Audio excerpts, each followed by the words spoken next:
ממשיכים בחדשות. האם מעמד חמאס ברצועת עזה מתערער? מה מתרחש ברצועת עזה? זה שבועיים ועל אף אזהרות חמאס פורצות ברצועה הפגנות נגד שלטון חמאס במחאה על הפסקת זרם החשמל לכמעט 2 מיליון תושבים. הציבור טוען שחמאס צריך לתת דין וחשבון ולא לקחת את החשמל לבניית המנהרות. צוות חדשות 10 תיעד ביממה האחרונה את הפסקות החשמל בעזה. מדווח פרשננו לענייני ערבים צבי יחזקאלי. يا عباس ويا هانية يا عباس ويا هانية وين الكهرب يا حرامية وين الكهرب يا حرامية. הנה כך נראה האתגר הרציני ביותר לשלטון החמאס ברצועה מאז ההפיכה האסלאמית לפני כ10 שנים. מזה כשבועיים גל הפגנות בעזה במחאה על הפסקות חשמל ברחבי הרצועה.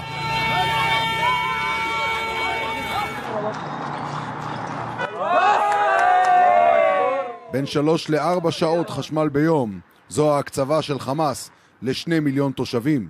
عادي تعودنا عليها نطلع في الشوارع بنطلع حام بنروح نقعد على الباب نقعد في الشارع الرئيس نفسه عباس حياتنا بدون كهرباء ولا حاجه يعني احنا بندرس وبنتعلم ايش مشكله غويصه يعني نجي ندرس على شمع بيجيبوها ساعه وبقطعوها ساعتين كل ما بنسمع 2 ماتوا 3 ليش ولع شمع. עזה חשוכה ברובה בשעות הערב. הפעם ישראל לא אשמה והציבור כבר אינו חושש לצאת ולזעוק. החמאס מאשים את הרשות הפלסטינית של אבו מאזן ברמאללה, ואילו התושבים מבינים שחלק מהכסף של הסולר ברצועה להפעלת תחנות הכוח הולך למנהרות החמאס. למרות שלטון הדיכוי ברצועה, אפשר לשמוע היום אזרחים שכבר לא יכולים לחיות כך. נפסי אסתשהד מן חמאס, פיש אכל, פיש שרוב, בית פי חמאס, بدنا كهرب بدنا كهرب. החשמל הוא רק דוגמה קטנה לניהול הכושל של שלטון החמאס בכל הקשור למשאבי הרצועה. החשמל שמגיע מישראל וממצרים אינו מספיק, ואילו תחנות הכוח של חמאס הפועלות על סולר זקוקות לכסף משלטון החמאס. הזרוע הצבאית ובכירי החמאס לוקחים את האחוזים שלהם והופכים את כל העניין ליקר.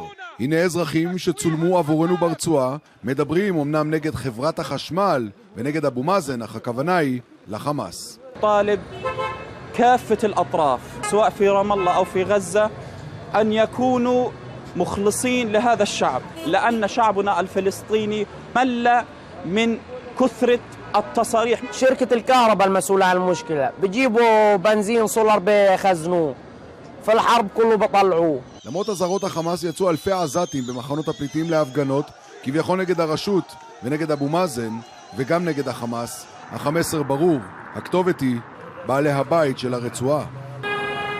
משבר החשמל הזה ואיתו העוני הגובר הם האתגר הגדול ביותר היום לשלטון החמאס ברצועה.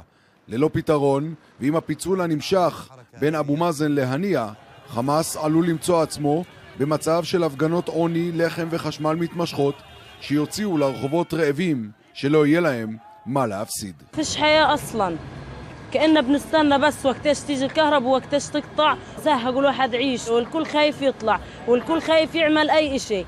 طب لوقتاش